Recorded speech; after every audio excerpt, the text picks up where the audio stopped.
Service Italia cup পাদ্রোনাতো immigration এবং excelling management.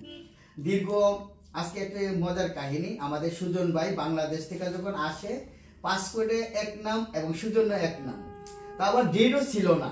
তবে আল্লাহর কুদরতে উনি ইটালিতে আসার পরে বিভিন্ন জায়গায় গেছিল সুজন ভাইয়ের, যাওয়ার পরে বিভিন্ন রকম ভাবে কথা বলছে, তারা সুজন্য পাবে না এমন এমন। যাক, আমি আজকে সাকসেসফুল করে দিছি কিনা তা সুজন ভাইয়ের মুখে বলবে। সুজন ভাই বলেন, আপনাকে সার্ভিস ইতালি আপনাকে কি বলছে বা কি আসে বলছে বলছিল?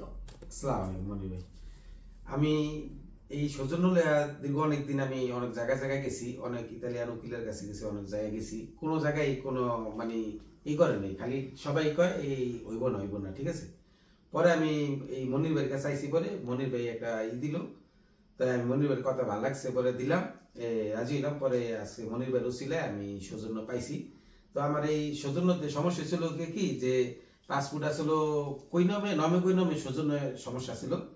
পরে আর কি নমে ঠিক করে আর কি আমি আল্লাহ দিলে কাগজ পাইছি মনির ভাইয়ের উসিলায়। ধন্যবাদ সার্ভিস ইতালিয়ার, ধন্যবাদ জজ্জা মিলনি, জজ্জা ওমরি, ধন্যবাদ ভাই।